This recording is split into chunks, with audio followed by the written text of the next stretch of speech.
pudo haber declarado una pandemia mundial, la OMS, teniendo en cuenta que este virus tiene una infectividad, o una mortalidad inferior al virus de cada año. Entonces, ¿cómo es que no hay una pandemia cada año? Si es peor el virus de cada año que este virus nuevo, ¿cómo no declaramos una pandemia cada año?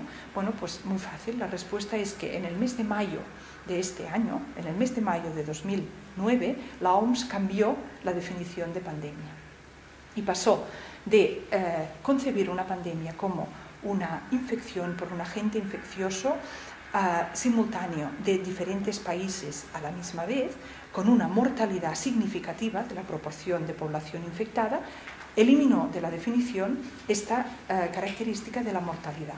Y por tanto se quedó con que una pandemia sería una infección simultánea de diversos países con un agente infeccioso que tuviera alguna característica de novedad. Es decir, en un caso de pandemia, la OMS no hace recomendaciones, da órdenes. ¿Qué quiere decir entonces que estemos en fase 6? Sabiendo ya que esto ha sido decidido de una manera muy rápida, porque la gripe A fue detectada en los primeros casos, quiero recordar, a finales de abril, pocas semanas después se decidió que estábamos en fase 5 y el 11 de junio en fase 6, que es la máxima fase a la que se puede llegar. En las fases 5 y 6 de la pandemia, las medidas se desplazan de la preparación a la respuesta a nivel mundial, quiere decir que ya se toman acciones concretas. Bueno, ¿y qué es esto tan terrible que podría llegar? Pues la vacunación obligatoria. Este es el punto para mí más importante. La posibilidad real de que esta vacuna se proclame o se distribuya o se anuncie como vacuna de obligatoriedad. Y cómo puede ser que a mí me obliguen a tener una vacuna o a aceptar una vacuna que yo no deseo. Pues el razonamiento es claro. Si estamos en pandemia global, aunque insisto, esto en este caso no se cumpla, parece que hay un riesgo de que si no se vacuna a una persona, pues se afecte la salud de otras personas. Y por tanto, los estados estarían obligados a hacer cumplir la ley. Si la ley es esta, hacerla cumplir, ¿qué significa? Pues lo de siempre, multa o prisión. La OMS, la Organización Mundial de la Salud, tiene un reglamento sanitario de mayo del 2005, que entró en vigor en España el 17 de junio del 2007. En ese reglamento se especifica qué tipo de recomendaciones puede hacer a todos los países miembros de la OMS, son recomendaciones temporales y permanentes, pero en el artículo 18, y en concreto para las personas, en el 18.1 de ese reglamento establece qué medidas, qué recomendaciones se pueden adoptar en relación, como acabo de decir, de las personas. Entre esas recomendaciones están la vacunación obligatoria, el aislamiento, la cuarentena o el control, que en función del Real Decreto 1131/2003, por el que se crea el Comité Ejecutivo Nacional para la Prevención, el Control y el Seguimiento de la Evolución Epidemiológica del virus de la gripe A, una de sus funciones es la adopción de los criterios de actuación en función de la fase pandémica, siguiendo en cada momento las recomendaciones de la OMS. Además, este comité que surgió a raíz del Real Decreto que acabo de citar, fue el que en mayo del 2005 aprobó el Plan Nacional de Preparación y Respuesta ante una pandemia de gripe, sin adjetivos aviar, A, porcina, simplemente gripe, que actualmente está vigente. Y este es en el Plan Nacional, que a su vez ha tenido varios anexos, donde queda regulado qué consecuencias médicas se aplican a las diferentes fases de la enfermedad, de la pandemia en este caso. Pero que estén tranquilos, que son medidas excepcionales a supuestos excepcionales. Si no se dan los supuestos, no se aplicarán las medidas. Y además, que quede claro que estamos en un Estado de Derecho y hay un Poder Judicial que va a controlar esas medidas. Que nadie se preocupe, que si no está de acuerdo podrá recurrir. Para eso existen los mecanismos legales que va a posibilitar el defenderse. Por lo tanto, la Administración es un ente que tiene personalidad jurídica y el ciudadano también tiene su personalidad jurídica, tiene sus derechos. Y no porque sea el Estado, todo lo que dice tiene que ser. De hecho, si eso fuera así, estaríamos en un Estado dictatorial y no democrático y de derecho, como dice la Constitución. Entonces, la cuestión de la obligatoriedad de la vacuna, bueno, en el momento que yo la expresé, mucha gente le pareció que esto estaba alejadísimo de cualquier posibilidad real en nuestro contexto o en los contextos de las democracias europeas o también en Norteamérica. Desde entonces han ocurrido varias cosas importantes de comentar. ahora hablo solamente en Nueva York, el estado de Nueva York. Para todo ese estado hubo este intento, es decir, no solamente intento, sino que apareció esta normativa que era de obligatoriedad la vacuna de la gripe H1N1 este año para todo aquel que trabajara en el sistema sanitario.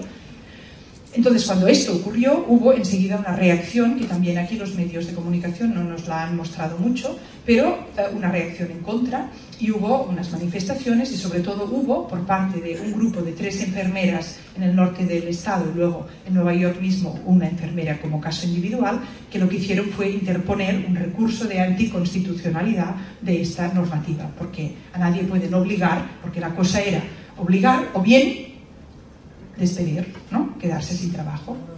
Lo mismo ha ocurrido, que yo sepa, en el estado de Iowa, en Estados Unidos, y lo mismo ocurrió, y esto fue muy importante, y aquí no nos llevó mucho, en Bélgica. No lo mismo, ahora lo explico. Lo de Bélgica fue que el Parlamento belga aprobó la posible obligatoriedad de la vacuna en, pues si se daban las circunstancias que en este documento ellos especificaban. Esto fue detectado por los movimientos ciudadanos en Bélgica, y esto creó un movimiento de oposición con manifestaciones en Bélgica que también acabaron con una intervención pública de la ministra de Sanidad en Bélgica diciendo que esto se había aprobado como posibilidad, pero que no se ejecutaría esto. Por tanto, esto es un poquito más cerca. Y aún más cerca de aquí tenemos un ejemplo de Francia.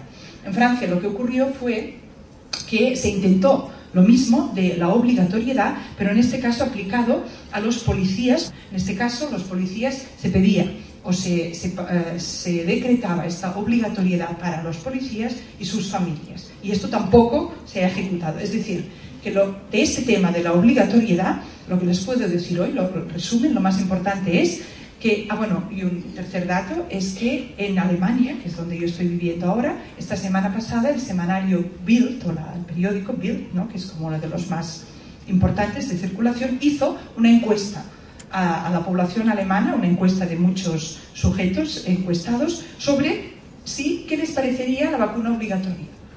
Entonces salió que el 90% dijo que no, que para nada, pero ¿a qué viene esta encuesta? Es decir, lo que intento ahora como resumen es decir que esto no es como de ciencia ficción, que esto, este es mi análisis, ¿no?, ha estado como por diferentes sectores, con diferentes excusas, de diferentes maneras, está siendo probado de introducir, ¿no? Y que yo creo que es un análisis bastante objetivo decir que ha sido gracias a la resistencia, tanto por parte de la policía, que podría ser que ya les gustara esto de la obligatoriedad, pues parece que a los franceses no, como los sanitarios, ¿no?, que también ellos es responsabilidad, parece que ahí también lo pararon, como pues en este caso de Bélgica, un tipo de cosa más general. Parece que de momento las poblaciones en las que se ha intentado han respondido con conciencia suficiente para parar esto. En cuanto a la obligación de vacunarnos contra la gripe A, actualmente en el mes de noviembre del 2009 y desde la entrada en vigor de la Ley 41/2002, reguladora de la autonomía del paciente, como he dicho antes, en su artículo 2.4, regula que todo paciente puede negarse a seguir un tratamiento, excepto en los casos determinados en la ley. ¿Qué ley, o qué leyes, pero en principio qué ley ya se ha dictado en relación con esta posible excepción a la obligación? Esa ley es la Ley 3/86, es una ley orgánica, de 14 de abril de medidas excepcionales en materia de salud pública. Es una ley muy corta, tiene 5 artículos. El artículo 2 dice que las autoridades sanitarias competentes podrán adoptar medidas de reconocimiento, tratamiento, hospitalización o control, obviamente cuando se aprecien indicios racionales que permitan suponer la existencia de un peligro. Y el artículo 3 dice que con el fin de controlar la transmisión de ciertas enfermedades, la autoridad sanitaria, además de medidas preventivas, podrá adoptar las medidas oportunas para el control de los enfermos, de las personas que estén o hayan estado en contacto con los mismos, etc. Por lo tanto, en circunstancias excepcionales se aplica una ley de carácter excepcional. En general, en España, como he dicho antes, ningún paciente tiene obligación de seguir un tratamiento. No se necesita ninguna ley para que una empresa importante pues diga a sus empleados que o bien se vacunan o bien pues no le renueva el contrato, ¿no?